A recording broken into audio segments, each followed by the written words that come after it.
I said to my eye doctor, I have trouble seeing and hear too in the sanctuary. He says, Carol, you've got very small pupils. You need more light. Okay. Okay. That's nice if you can do it. Yeah. And Sue's sitting there not being able to hear because she forgot her hearing aids. I'm waiting on my new glasses. Cross, too. Forgot to wear my cross, too. Oh. You're just out of luck. I was doing other stuff that distracted me. Yes. I know when I do other stuff in the morning, I forget my pills. I forget, things I really need not to forget. This is the next one. Oh, we got another ream of paper coming, huh? Yeah.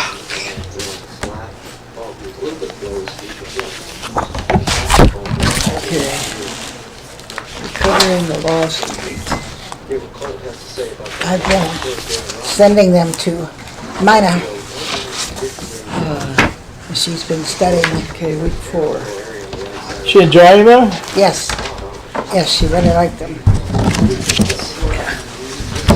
I was surprised last night to find the same kind of thing in Eric Butterworth's Discover the Power Within You that I was reading this morning for the opening. In the Christian church, it's even heresy to talk about spiritual healing. Yeah. Yes. Jeez. Well, I'm reminded of an old Charles Fillmore affirmation. He used to use it with his classes at times. Jesus Christ is the head of this class. I am open and receptive to his inspiration and guidance. Jesus Christ is the head of this class. I am open and receptive to his inspiration and guidance. Together, Jesus Christ is the head of this class.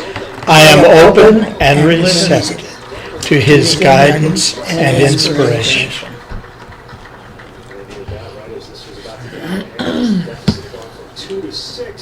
We open our minds and our hearts to the truth that indeed sets us free,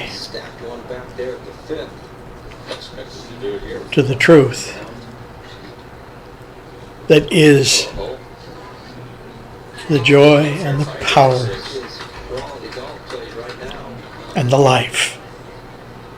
Thank you, Father. Amen. Now let's see, I think I told you to read from page 43.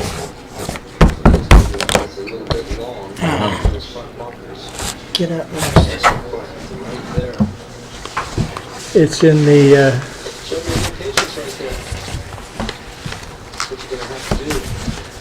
I don't know which one it is, because I've got my book.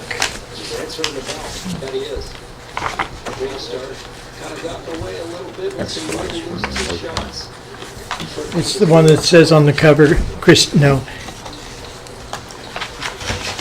Looks like this. Okay. Christianity Before Christianity. yeah. Christianity before Christianity, yeah. Okay. Where it all began, and it's page 43. Thank you, Sue. I want to start.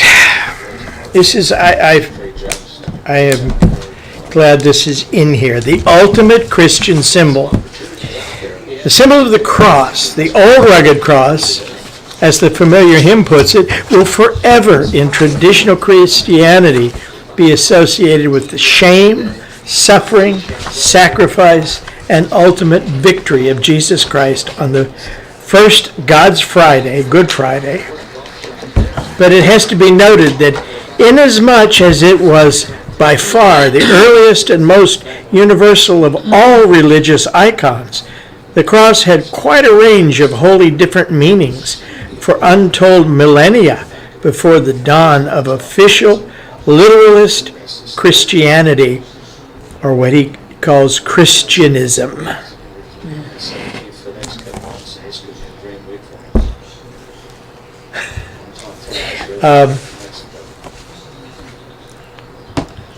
I was told in one class that the reason that the cross became the symbol of Christianity because the first symbol was the lily. And one of the generals knew that the soldiers would not fight with a lily on their shields, so they put the cross on their shields. I figured they probably wouldn't. Yeah, and so from then on, the cross became the symbol of Christianity. Yeah. That would be kind of funny with the lily on their shields. Yeah, they probably wouldn't even walk out in the battlefield. Yeah. These words,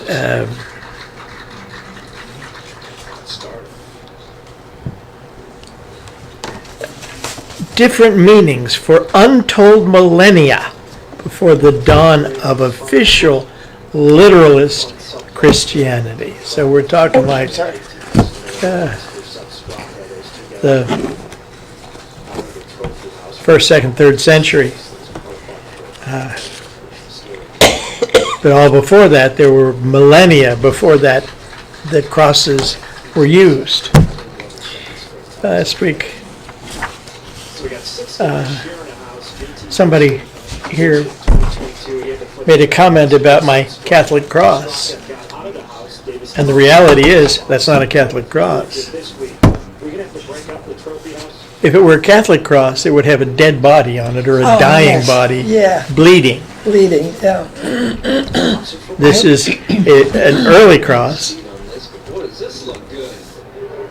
And like the 12 powers, these 7 crystals, actually, and those are several semi-precious or precious stones. Some of them are precious. Are specifically there to connect with certain energies. So it's definitely not Catholic. Not like someone would think. And actually, this is a duplicate in miniature of Bishop Williams. Oh, wow. His is like, Oh, my. yeah, thousands of dollars. An ephod. An ephod. An ephod, yeah. It's been in the hands of several bishops, and when he became presiding bishop over the worldwide church, it came to him, and it's quite beautiful. And the stones are Big. big, and it's all 14 karat gold. It weighs a ton. Yeah, I was going to say 5 to Race- 7 pounds. Yeah, this past last fall, he had to go to South Africa. There's a church there in South Africa, and they had a new bishop that was being consecrated there, and he needed to be there for that. And they told him, "Do not wear that outside." Yeah. It would have been good. Yeah. So anyway, I remember when I was about 10, I had a friend, and we never discussed it, but for some reason, all of a sudden, she told me that she was Catholic, and she showed me the Catholic cross with Jesus on, and I was, it's repulsive. it was upsetting. I mean, I thought, that's horrible. Yeah, it is It repulsive. really upset me. When they And first they're built- often placed over their beds, Yes. so they go to sleep with it and they wake up with it. My Catholic grandmother had one over her bed. Thank you very much. I've seen them over I beds. have Friends of never mine. liked them. Yeah. when they built that pyramid in Houston, somebody had a carving of that made in Germany or somewhere and brought it over and presented it to the church. It was enormous, and for a long time it Carving was of- hanging from the ceiling. What? Huh? Of Jesus on the cross. in the Unity Church in Houston. Really? Yeah, and it was hanging from the ceiling.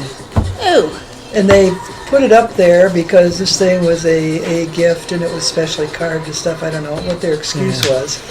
They should have sent it back. But it was awful. Finally, after many years, they took it down.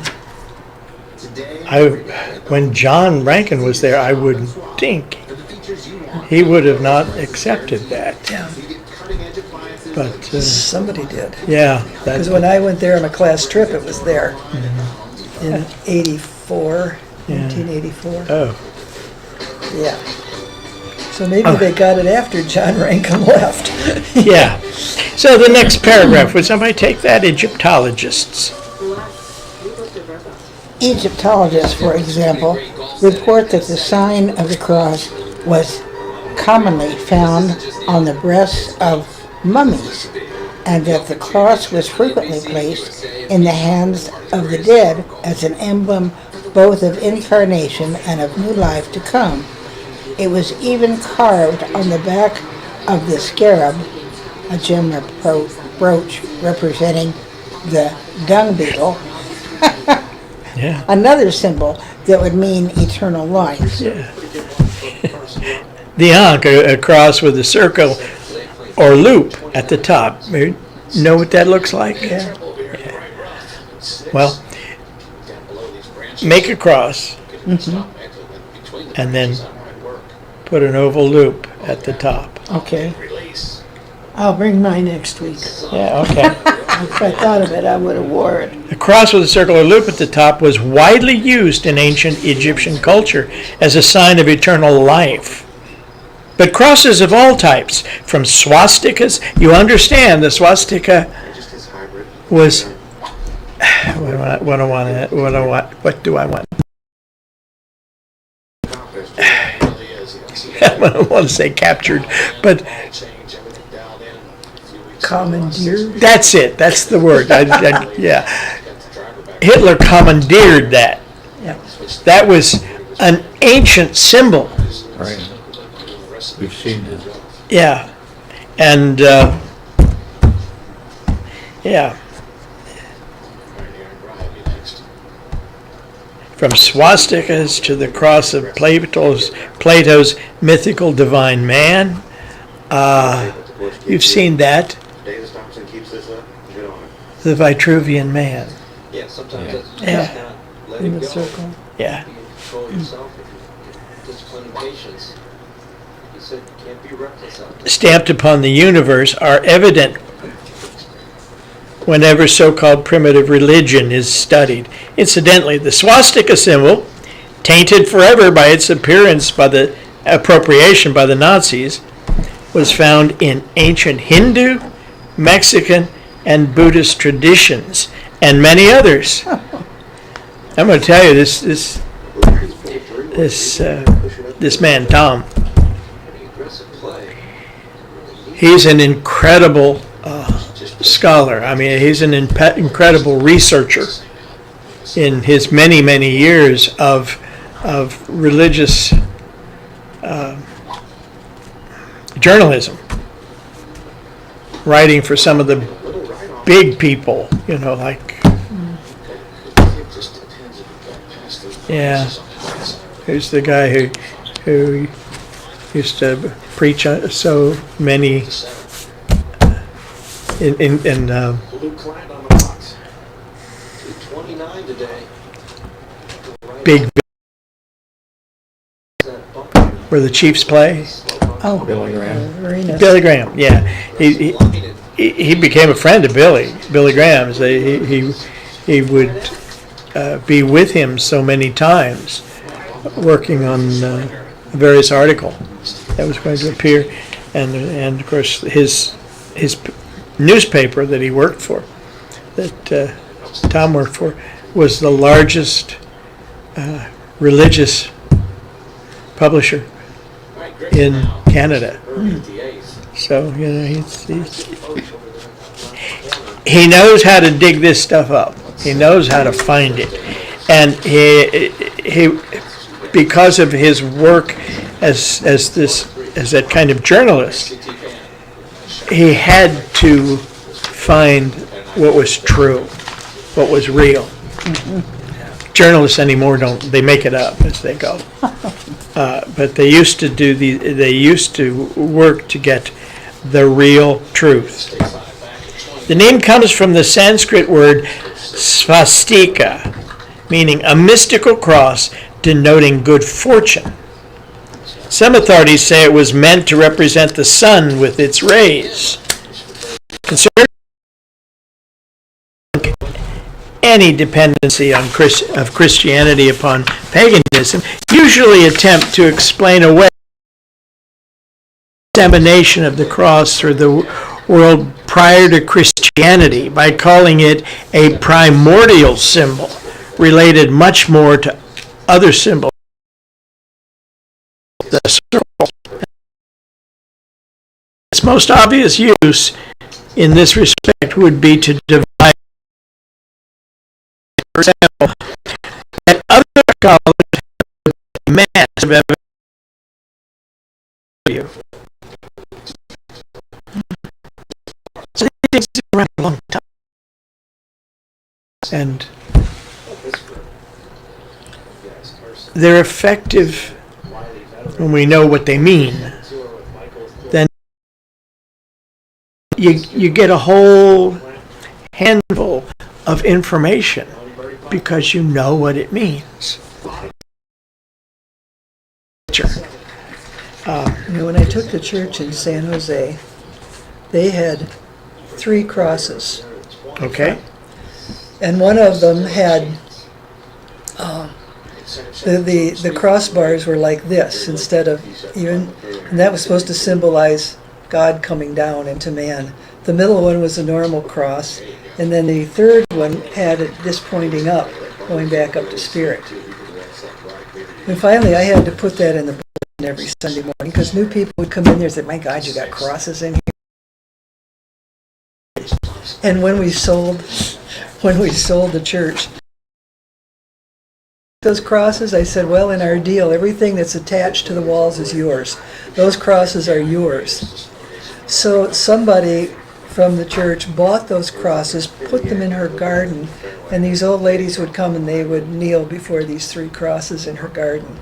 Yoy gewalt. They said, well, couldn't you get rid of those crosses? I said, if I wanted to find myself hanging on one of them, I could. But it was such a distraction. Just crosses. There's a house over northeast, just not very far from here. They made their front porch a shrine to the Blessed Virgin Mary. And it's got spotlights and her statue. My goodness.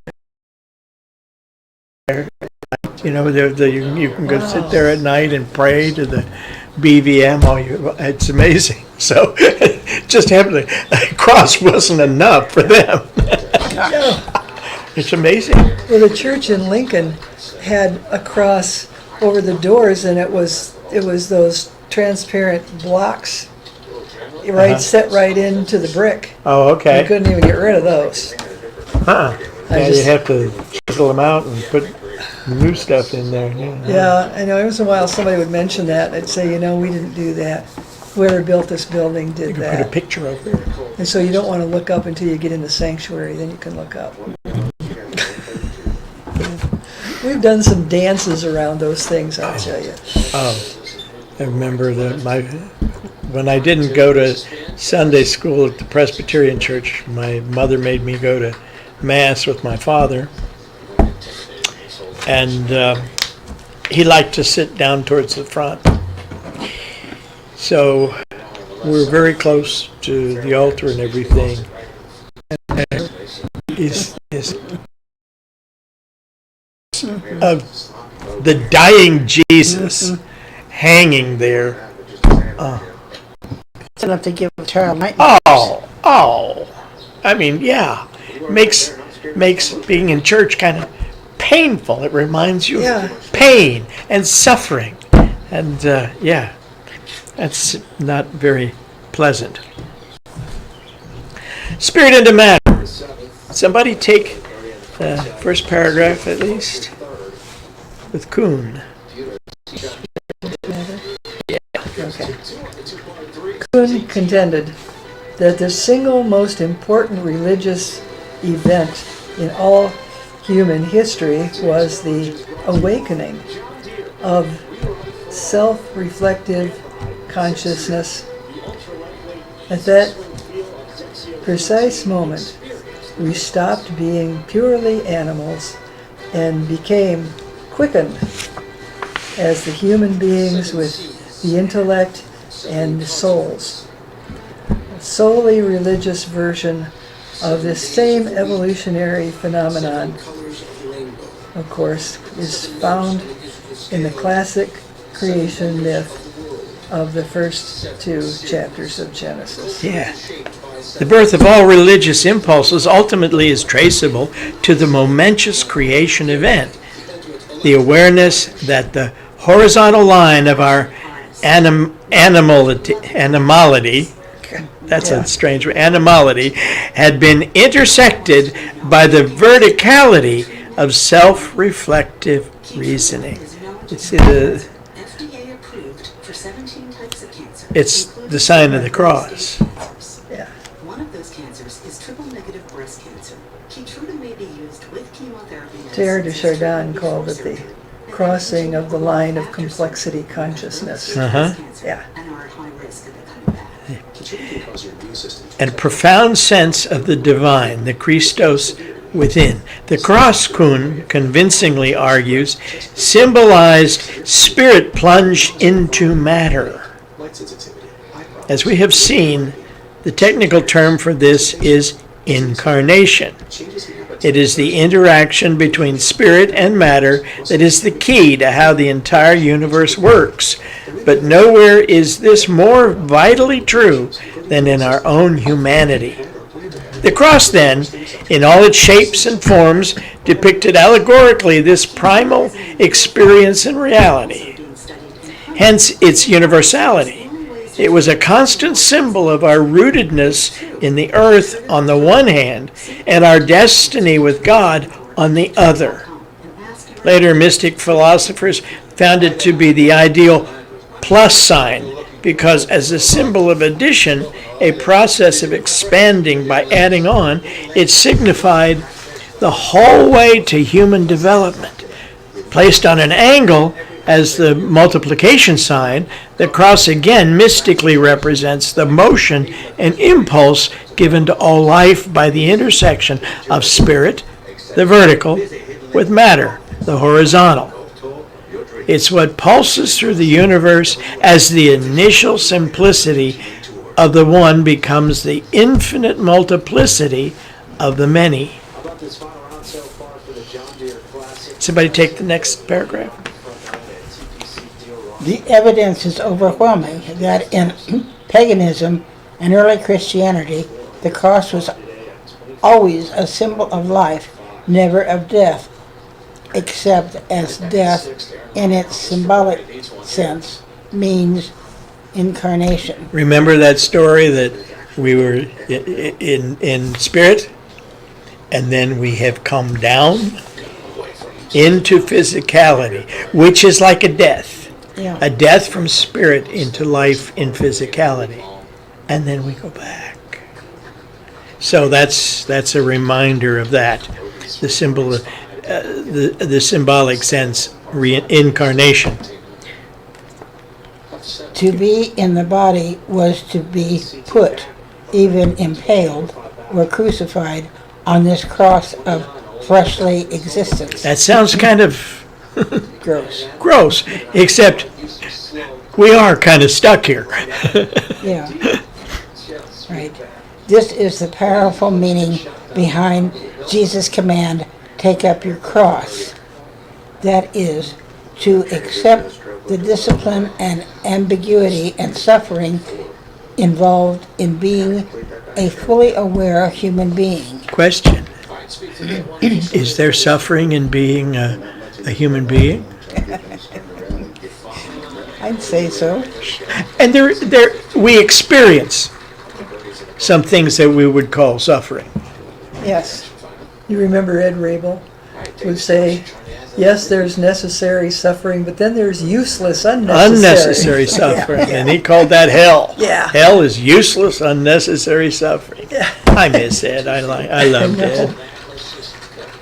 And The Greeks said that the body is the tomb of the soul, and they had a word for it. Soma, body. Soma, tomb. Soma, Sema, body and tomb. Okay, yeah, Soma, Sema, yeah. It is also symbolized, it also symbolized the cross of life on earth because its four arms represent the fourfold foundation of the world, the four elements, earth, water, air, and fire, and the underpinning of the human temple or being. Yeah. Davis Thompson, man, how's he going there? He's got a 6-shot lead. Ben Griffin and a few others. Somebody want to take the next paragraph? All right, it needs to be better known that the true sign of Christianity for the earliest centuries of church history was not a crucifix, a cross bearing the figure of Jesus, but rather a bare cross or one with a lamb fastened to it. I've never seen that. Yeah. In the entire iconography of the catacombs, no figure of a man on a cross appears for the first 6 or 7 centuries of the era. Yeah, thank goodness. Yeah. It will come as a surprise to many that the first known figure of a god on a cross is a likeness of the sun god Orpheus from some 3 centuries BC. The crucifix on the amulet on the cover of the Jesus Mystery by Fricke and Gandhi clearly depicts this image. Not until 692, in the reign of Emperor Justinian II, was it decreed by the Church through the Trullan Council that the figure of the historical Jesus on the cross should supersede that of the Lamb as in former times. Hence the erroneous, and to be quite honest, overly prominent display of the crucifix throughout the Roman Catholic world today. The bare cross is a more accurate symbol of the original faith, which should be more like this, as opposed with And don't nail a lamb to it. Yeah. Jeez. Yeah. There are far too many.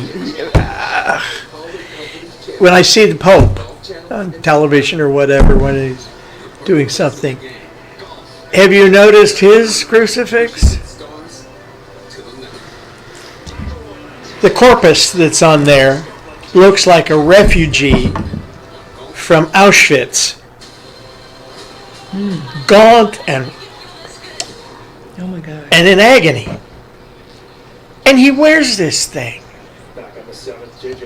And I agree with Tom. This is not a fit symbol for Christianity. It just isn't. Christianity is the freedom from From. all the bad things of the world. Yeah. And if we can say now, I think we've heard enough to say there is no death. Not as we have thought of it, as it being an ending of every person. No. That is not a reality. So that crucifix, it means nothing. It Well- means you're supposed to suffer. Oh yeah.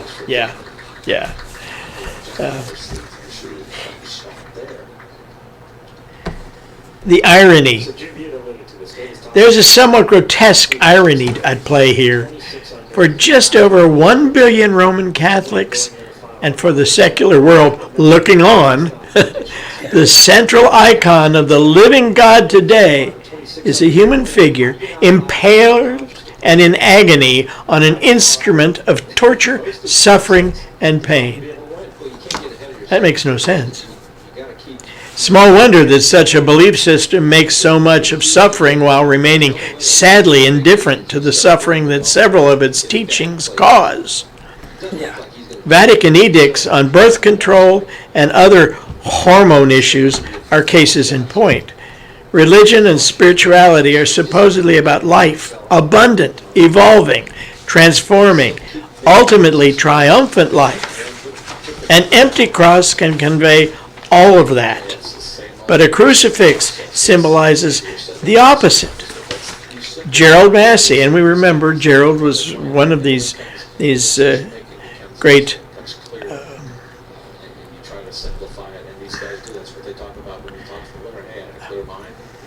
Yeah. well, Teacher, teachers, prophet, researchers. researchers, okay. Massey, who like Kuhn, began his researches with no animus whatever toward religion in general or the Christian church in particular, waxes highly indignant about this issue.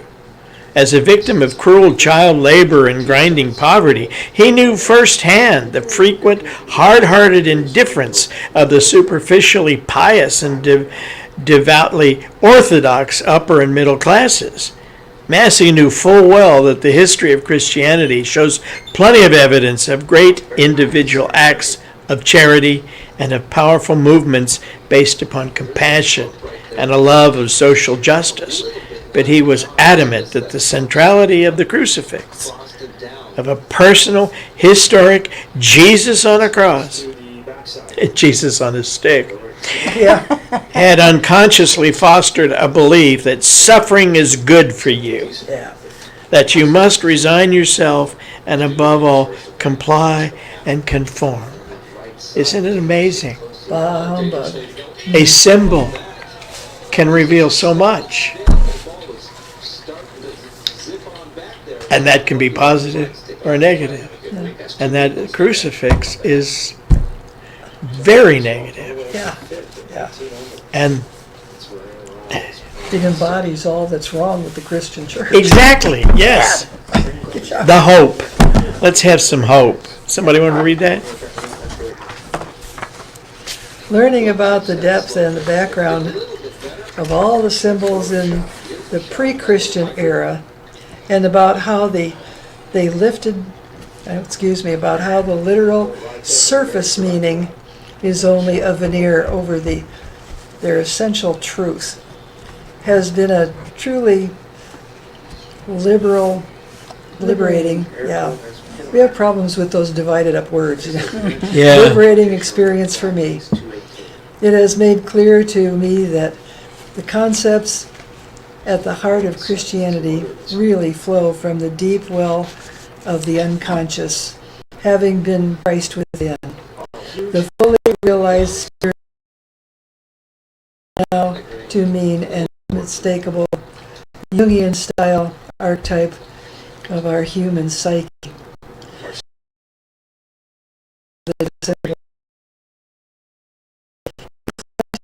By the Creator, they belong to things and are full of promise and hope for a meaningful 21st century faith. Remember above all that the fact that most of the material in the Jesus story was previously extant in other sacred literature of the ancient world in no way detracts from its power and relevance for our lives today. If something is true or portrays a deep reality, it remains true forever. Things are not true simply because someone somewhere first said them, or because they are collected in books such as the Bible. They're true because they ring with full authenticity on the anvil of our souls. What a beautiful line that is. He's a good writer. Yeah. Yeah, well, he was. I still am sad because he's gone. Well, he left us a legacy. Yes, he did. He wrote it all down. I am so grateful to him Yeah. to have made his acquaintance through his books. Now we go to the next. The God. Yeah. The The greatest cover-up of all time? yeah, the greatest greatest- cover-up of all times. Of all time.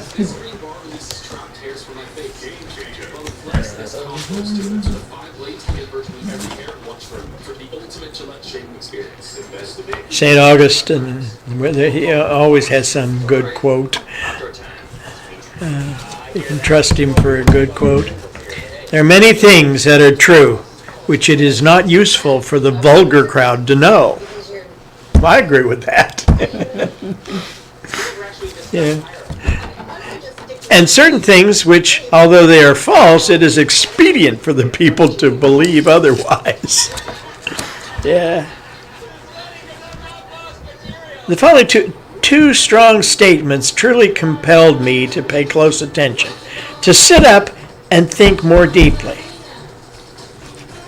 The first one, Christianity evolved and took historical form as the result of a corruption of high wisdom already extant, and not as the promulgation of new light and wisdom previously unknown. What does that mean? Which part, what? Well, Christianity evolved and took historical form as the result of a corruption of high wisdom already extant. The high wisdom were the allegories, and which was the real foundation for Christianity, for religion. Very unlucky with that tee shot. That didn't take the best bats either. And he says, and not as the promulgation of new light and wisdom. It was not something that had not been known. It was not something new. okay, It's what has been always. all right. Okay. And the next one, Christianity only gained favor and held the allegiance of the masses of the populations of the West for centuries because it succeeded in accommodating its message to the prevalent levels of general unintelligence. Yeah. In doing so, it inevitably distorted its truth into ludicrous caricature and baneful forms of error and falsehood. What do you think about that?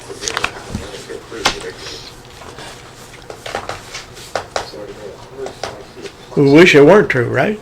Yeah. They evidently thought the people were too stupid to know the truth. Yeah.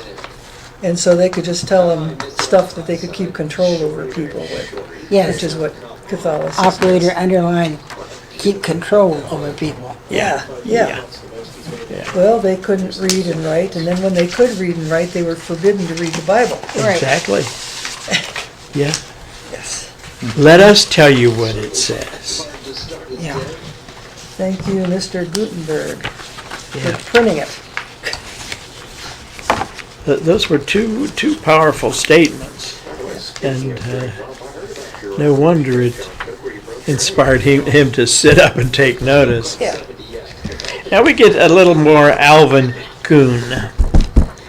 The Alvin Boyd Kuhn book that has made by far the greatest impression on me, given my past training and overall general commitment to the idea of the high nobility of Christianity as a religious movement, has been The Shadow of the Third Century. Its 522 studiously researched pages on the lies, fraud, deceit, and violence that conspired to turn Christianity into what Kuhn calls Christianism. Not Christianity, but Christianism. came as a profound surprise and shock. You. He was surprised and he was shocked. Well, good. Par 72, You know, we all need to be. the Detroit Golf Club. I can only hope that all sincere seekers after truth will go beyond this present needless brief summary to read it fully for themselves. There's no question whatever in my mind that those who do so will be as deeply affected as I was. Kuhn shows clearly that the truth about early Christian history has been sadly suppressed. Indeed, he claims and then proves that the trail of unbelievable and quite deliberate skullduggery, good word, yeah, runs throughout almost the entire history of ecclesiastical Christianity. Reading his arguments and checking his sources for myself, I realized that other investigators had missed the truth before because they were not cognizant of or were unwilling to face the fact that a conspiracy had operated over a span of centuries. They ignored what were piously seen as unfortunate excesses or momentary lapses and kept following the official party line. The official party Party line. line. Boy, there's a party line everywhere, isn't there? It's everywhere. Yeah. Yeah. Yeah.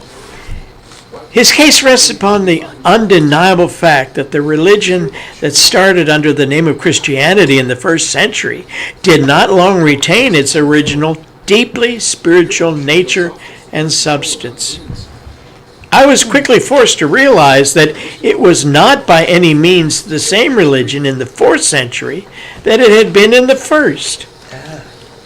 Despite beginning as a more or less sincere effort of genuine religiousness and mysticism, fed by many sources and expressed in many forms, it had plunged rapidly down the grade of deterioration until in the 4th century it had completed its dire transformation, transmogrification, into Christianism.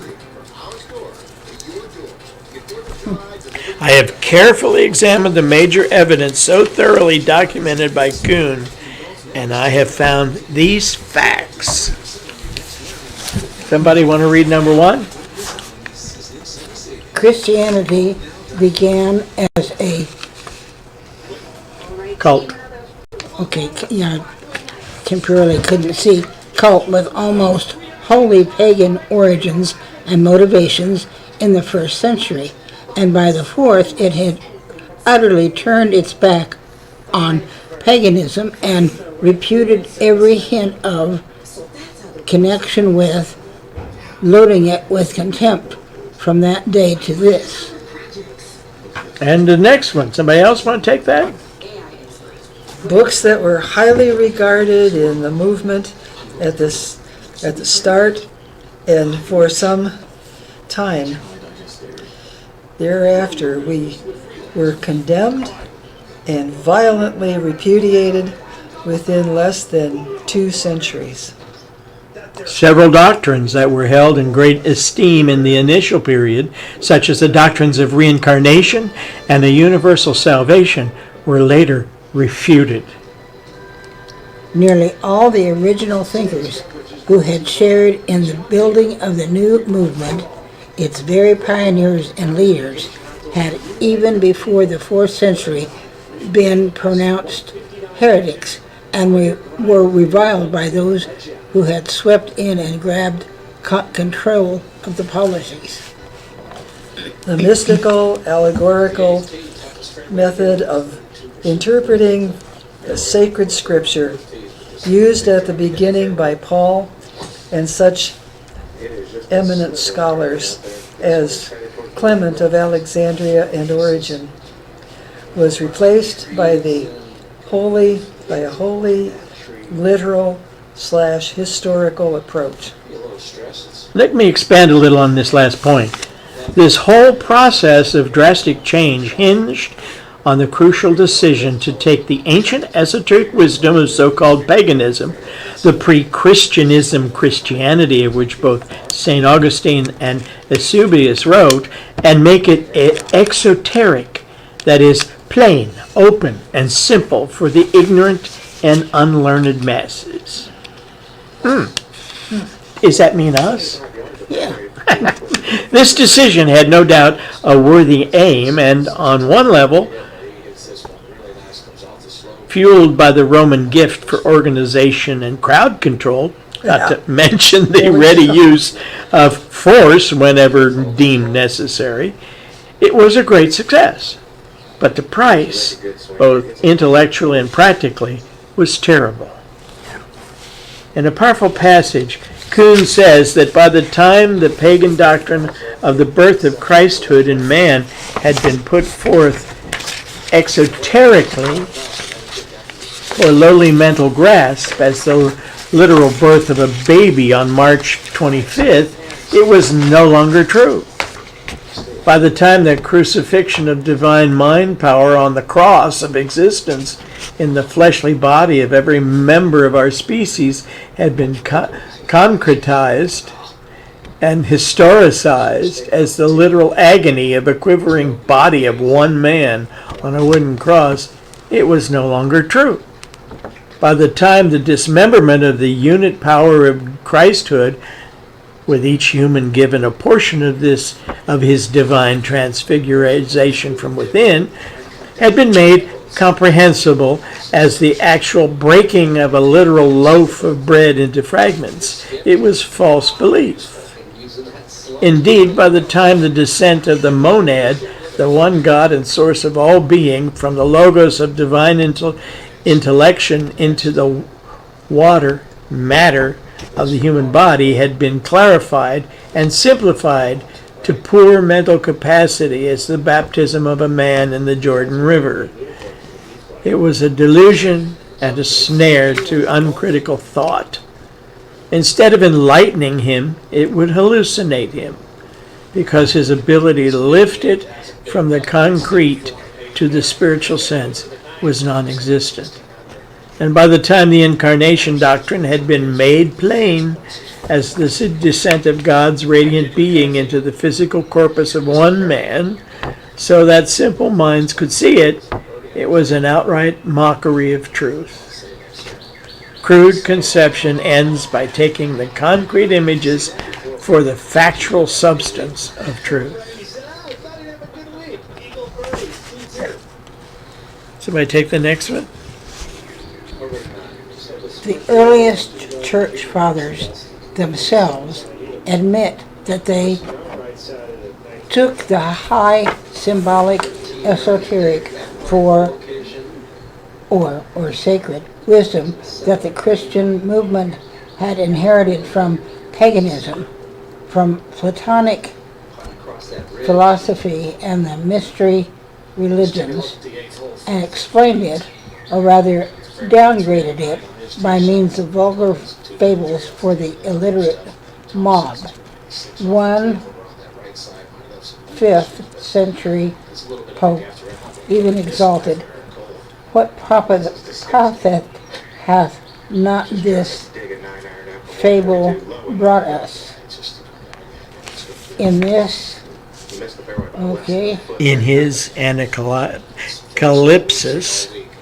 Anacalypsis, Godfrey Higgins comments, "Their explanations to the vulgar are suitable to the vulgar, and were meant merely to stop their inquiries."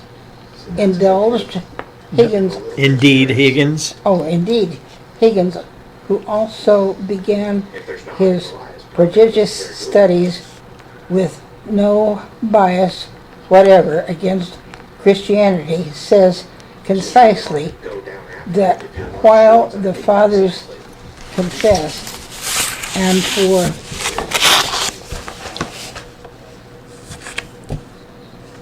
for close to 200 years upheld the existence of an inner profundity of meaning and high range of mythical experiences that could be shared only with initiates and with genuinely tested and accredited competence. They were soon spreading these inner teachings abroad to the general public, and in the process reducing the rich and sumptuous feast of wisdom to such a hash and porridge as the ignorant masses could find in some way digestible. Thus came Christianism, which was the wreckage of Christianity.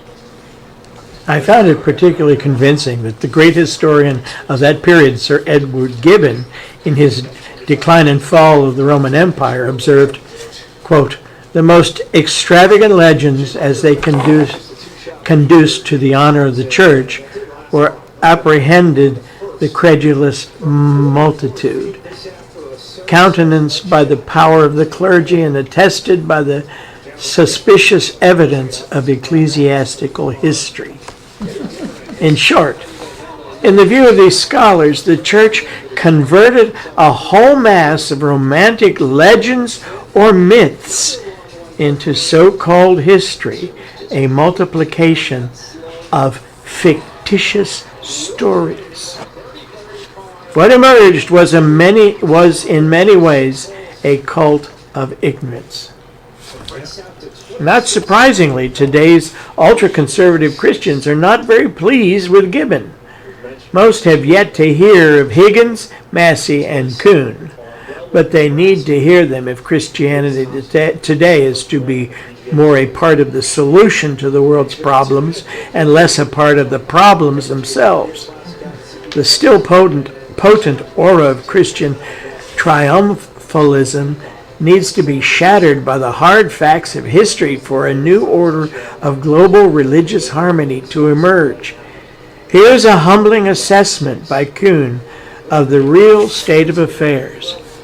And he quotes, "The universal tradition in all Christendom has had it that the new faith sprang into existence out of conflict as the bearer of the victory of light over darkness. Alas, and again alas, it was not so. It came out waving the banner of darkness as victor over the light, but it all but put out the light of the world." Onward, Christian soldiers. This statement about putting out the light may seem like an exaggeration of the worst kind until you read the full story and comprehend it. I discovered it in my research that, like Massey and Kuhn, a host of other scholars have documented such a horror story of book burning, forgery, and deliberate fraud over the late 2nd, 3rd, and 4th centuries that anyone unfamiliar with it can scarcely take it all in. Picture the anomaly of the Christian host emerging from the struggle, allegedly carrying the victorious banner of light, while with hot feet it stamped out the blackened ashes of the books of the Alexandrian library, wrote Kuhn. Picture this bearer of the standard of new light burning in 553 CE the books of the most truly exalted theologian, Origen, and invoking anathema, curses of excommunication, on anyone found reading them. This is somewhat difficult to understand. Well, let's see.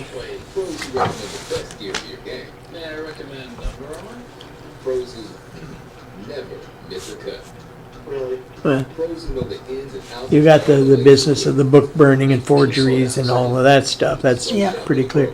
Picture the anomaly of the Christian host emerging from the struggle, allegedly carrying the victorious banner of light, while with hot feet. It's supposed to be this wonderful good thing, but at the same time it's stamping out all the books from the Alexandrian library. It's taking away, wrote Kuhn, Picture this bearer of the standard of new light burning in 553 the books of its most truly exalted theologian, Origen. Origen was a fantastic early, what do we call, father of the church. Oh, a person. I didn't know Yeah. that. Yeah, Origin, that's his name. Yeah, strange name. Yeah. What's your origin? Yeah.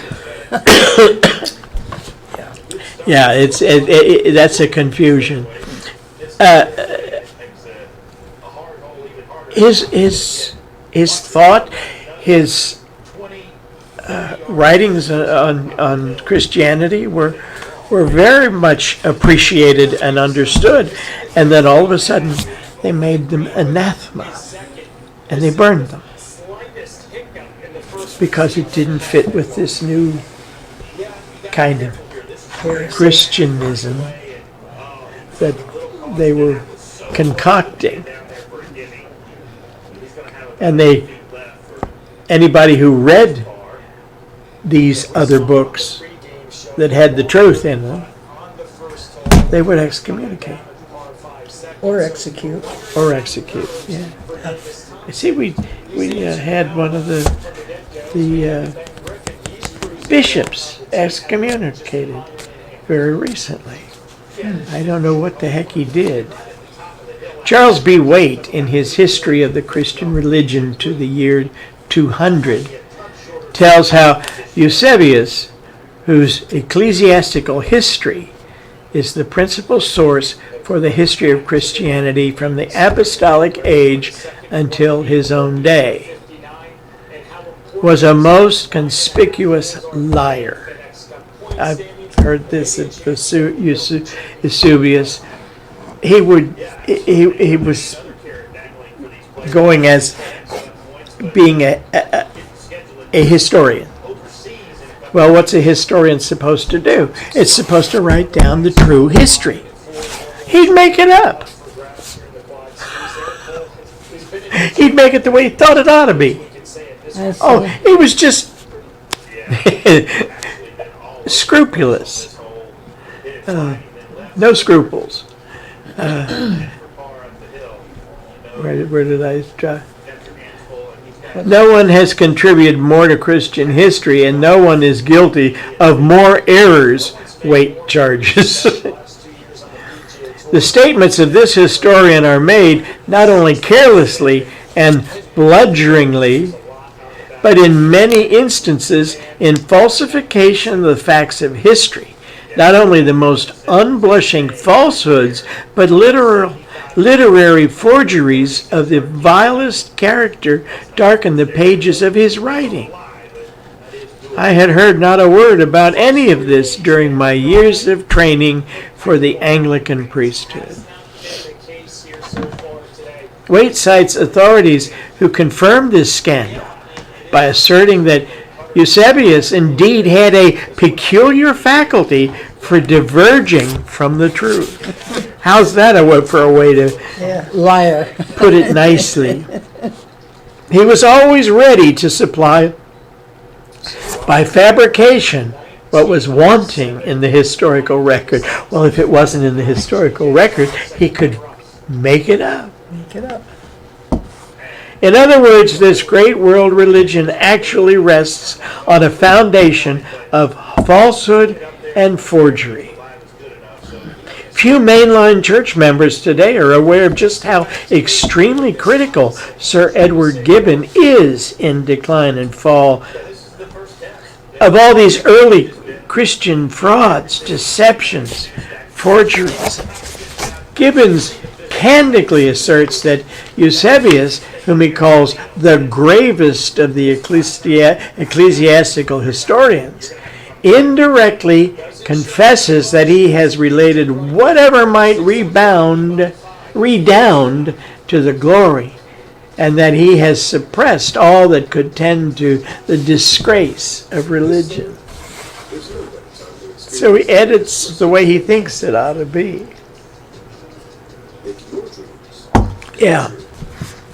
Anyone truly familiar with Gibbon's scrupulously careful account knows that he found everything about Christian history until 250 totally untrustworthy and suspicious.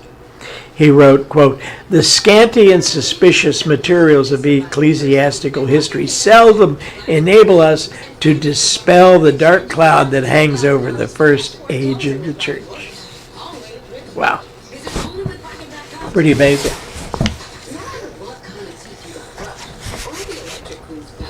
And I never knew any of this.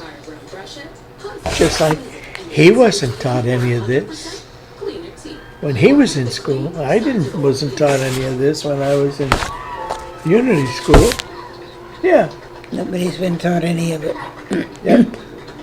We just go along with as it's always been. And our entire business account was drained. And we only have pieces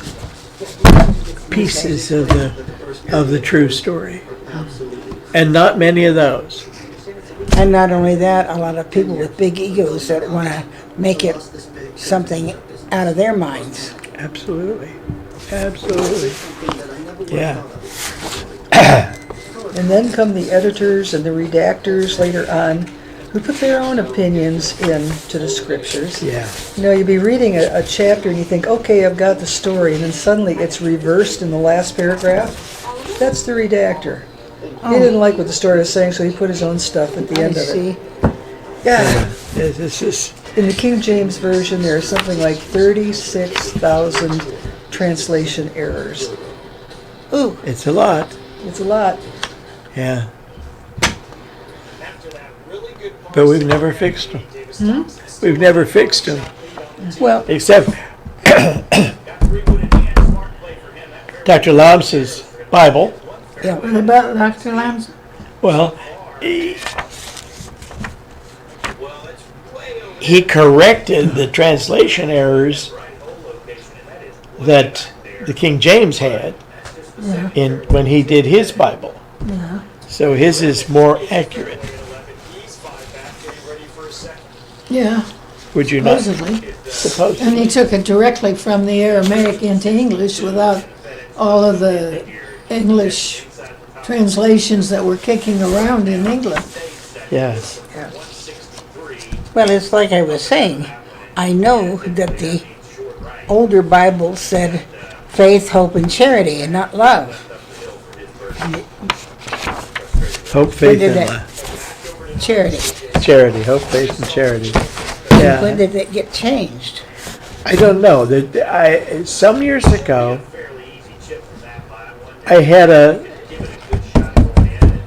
I had learned what that was all about. But I forgot.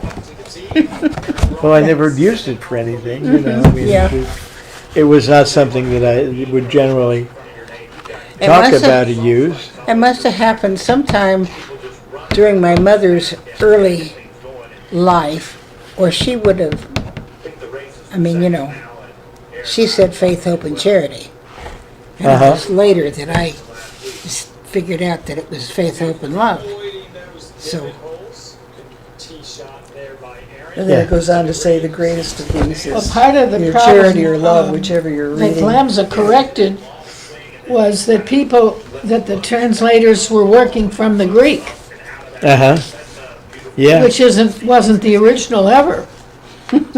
yes. I There thought it is a was- Greek version, but it was made of a translation of the Hebrew. Not even Aramaic, but Hebrew. Why don't we translate it about 5 or 6 more times, then we'll completely. Yeah, then maybe we'll get it right. Yeah, I'm going to stop there. Okay. That's a good story. That's an important piece. You know now stuff that most of the world doesn't know. Ain't necessarily so. And Yeah. really doesn't want to know. Except if you don't